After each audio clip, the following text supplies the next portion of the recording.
The court is still going to be sitting to decide what's the fate of the ADC. In fact, as we speak, there are multiple cases.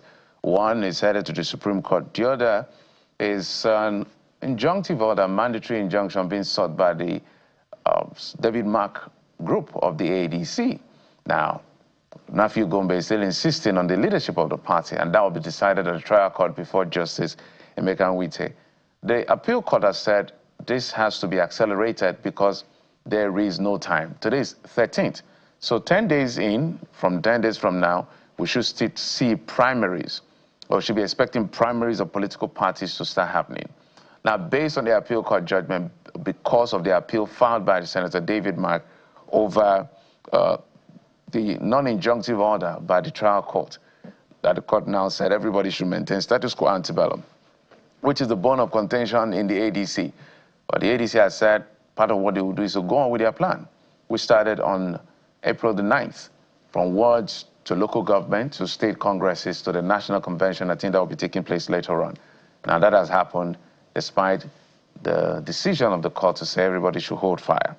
Now, I can go in between all of the details, but it's too much to handle. But let's go to one particular state, and that has to do with Adamawa State, where Congress is held and a new leadership has been elected, but there are also court cases within Adamawa State. Let's bring in the people at the very eye of the storm. Sadiq Ibrahim is a newly elected chairman of the ADC in Adamawa State. And Johanna is also, I think, was a subsisting chairman before this newly elected chairman. They're going to break it down for us. Gentlemen, thank you so much for coming on the program. Thank you. If you can hear me, gentlemen, good morning. Good morning. Okay, Mr. Johanna, let me start with you, Mr. Johanna. What exactly is the issue with Adamawa ADC as it is right now? What is necessary for the public to know? I don't want to give the detail. I want it to come from you. What is causing the crisis in Adamawa ADC?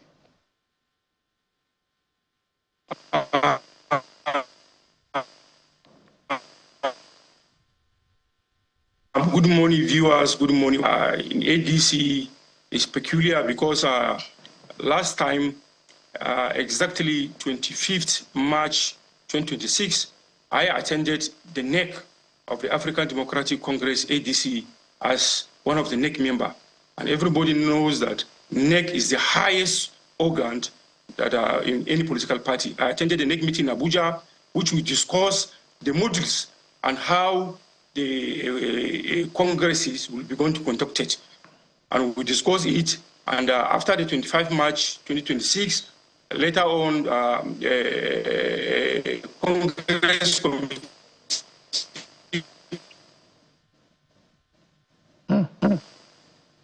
members are set up into the various. We, as a party, we purchased that's nomination Congress up to State Congress, amounting to almost 70 million.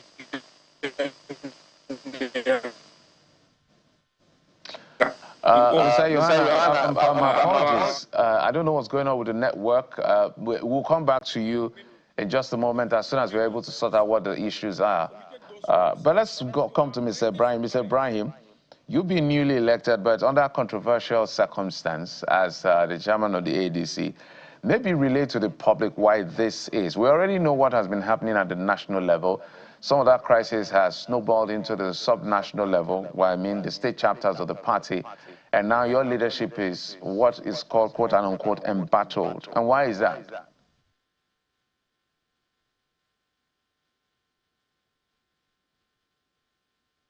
Mr. Ibrahim?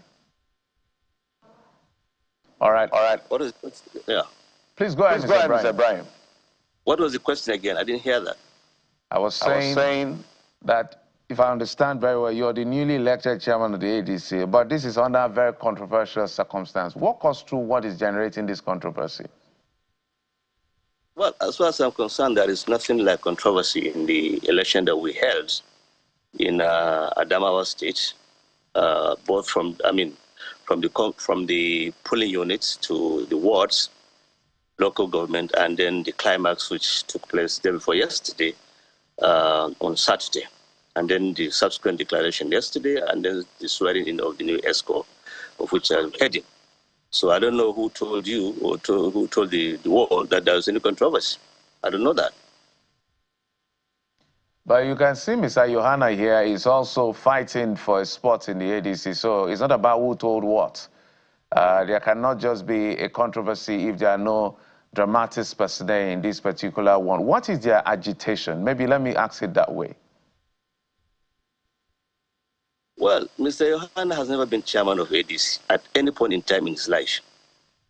Not only in Adamawa, but anywhere in the world. He went to court to assert that that's his position. And before Justice Manji of the Yola High Court here, and the High Court said clearly in a judgment that was delivered on the 27th of March that Mr. Yohana has never been a chairman of ADC in Adamawa State. He was never elected.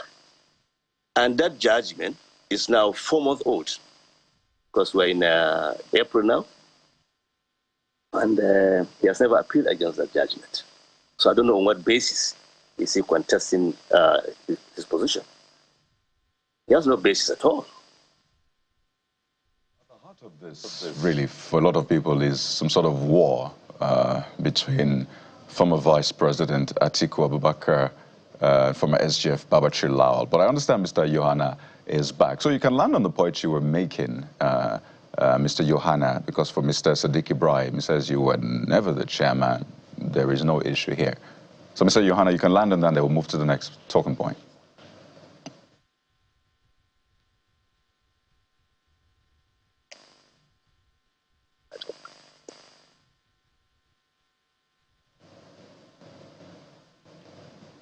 All right, doesn't look like we have it back just yet. So don't worry, Mr. Yohana, perhaps you might need to change your connection and move to a better place. So let me go back to Mr. Sadiq Ibrahim.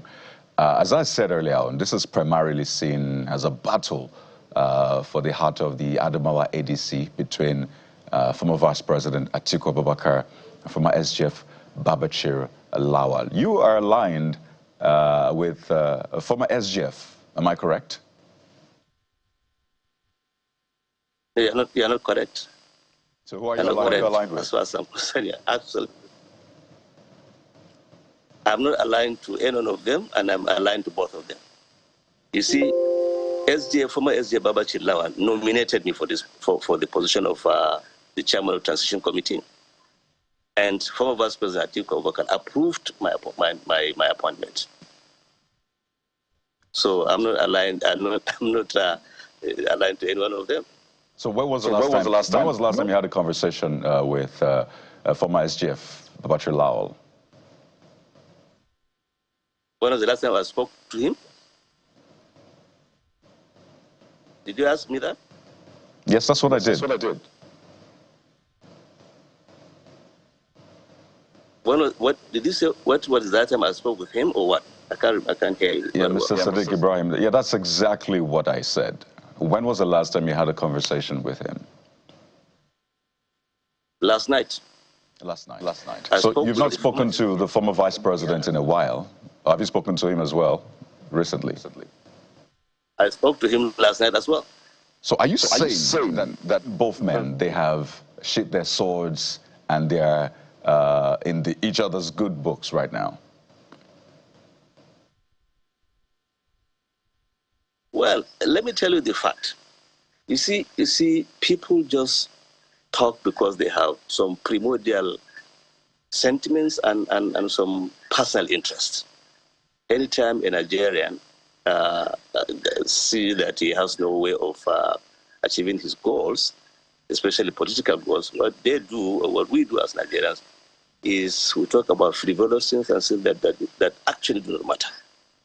When I said Babachir nominated me, and I think we gave a note, NOD, to it, I mean exactly that. There was never a time I was not in conversation with the former vice president.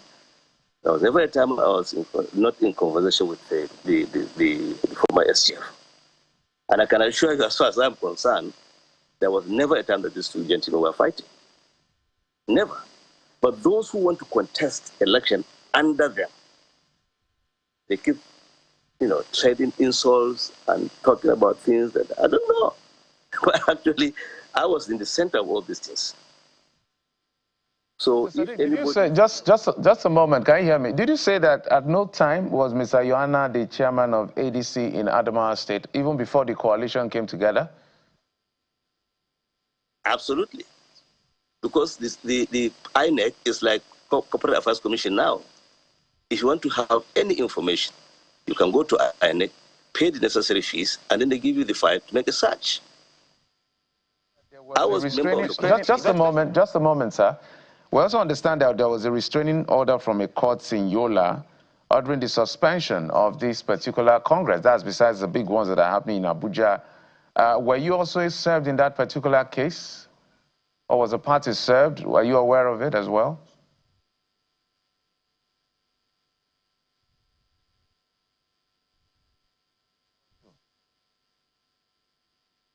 Oh dear. Mr. Yohana, let's see whether we can bring you in so that we don't have a one-sided conversation. So for the purpose, the audience here, the Adamawa State ADC, there's a debate whether it's a divided house or not because there are back-end interests. However, Mr. Yohana said he served as the chairman of the party, passed for the coalition, and then argument about whether I was consulted or not. Well, Mr. Sadiq, that you see just elected as a new chairman of the party, but there was a restraining order from a court in Yola stopping the Congress besides what has happened at the national level. So we're trying to find out what exactly it is. When it comes to political parties and the law, it's always a very tricky one. But let's see whether we can establish what the bone of contention is here.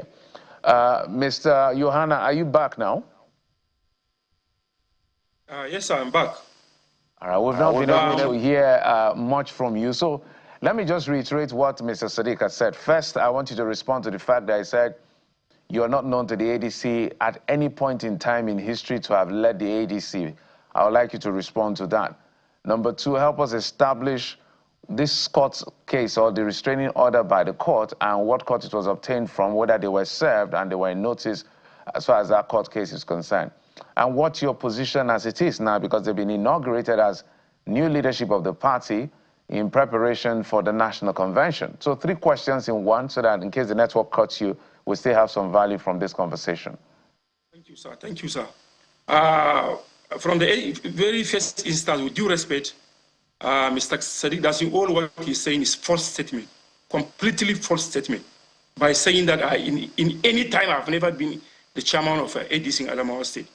So I don't know, he did not resign from APC, that is claiming to be chairman elected under controversy in Adamawa State. This one is clear. So if you can go to street in Adamawa State, go to every angle, any angle to ask, everybody will tell you that I've been the chairman of ADC for almost 3 years in Adamawa State. Yeah. 2, to my own part, I don't think there's any election conducted, because there's no way on earth. In fact, there was not a unit Congress election. There was not a World Congress. Only what they are claiming is local government election and the state. And that one is one part. Only transition members, they went around doing shadow games in the name of conducting election. So there was no election conducted in Adamawa State. 3, before the election, I've instituted a court case restraining them that there will not be any Congress in Adamawa State until the court determined. But they went ahead because I doesn't want to talk on the case that is on court. But by the 15th of this month, on Wednesday, by the special grace of God, we will all be in the court.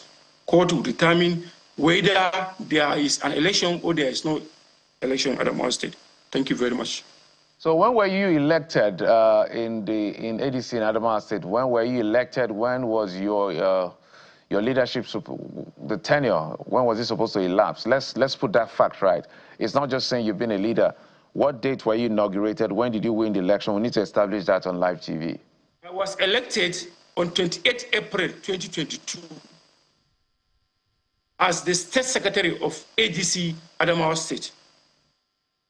2023, the National Working Committee under Raf Nwosu as the chairman and Said Baba as the secretary remove 5 chairmen in Nigeria. It was there in the record, 5 state chairmen.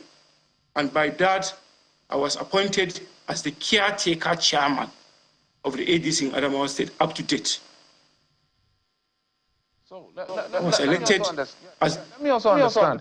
In the division that is that the ADC is embroiled in right now between Nafiu Balagombe and Senator David Mark, which group do you belong to? Which group are you loyal to?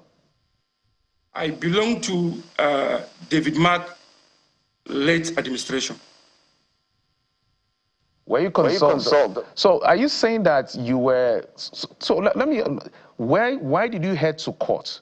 Did you want to run for the election and you were not allowed? What exactly necessitated, because I haven't seen the fact sheet of your case, what exactly necessitated you approaching the court, getting that injunctive order to restrain them pending the determination of the suit?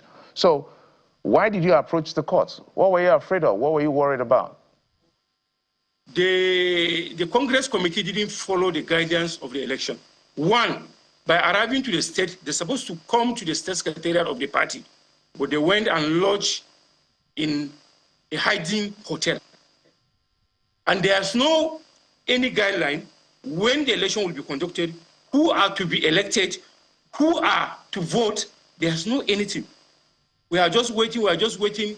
I told the contestant, all the contestants, more especially at the unity level, the contestants are almost more than 10,000 people. They arrived to the state to see. There's not even screening. There was no screening. I'm part of the election. I also bought a form to contest for the chairmanship position in Adamawa State. There was no screening. There was no any information. They just went in a hotel, do their shadow game in the name of election. That's why when I saw that, that's why I approached court that committee, they just came in with a list to come and announce, but they didn't come to conduct an election in Adamawa State under the platform of African Democratic Congress, ADC. That's why I head to court, so the court can stop.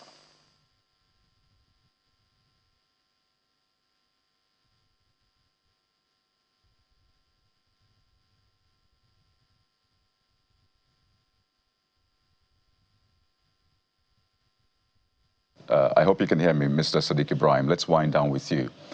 This conversation is very important because it speaks to the strength of the coalition. A lot of people want to see something different from what we've seen in the past, whether it's in the PDP, the Labour Party. So they were hoping that the ADC will present that. So what exactly is at play here? And is this something we should get used to with the ADC? Because there's also the Senator Aisha Binani angle as well to all of this. That's for Mr. Sadiq Ibrahim on a final note.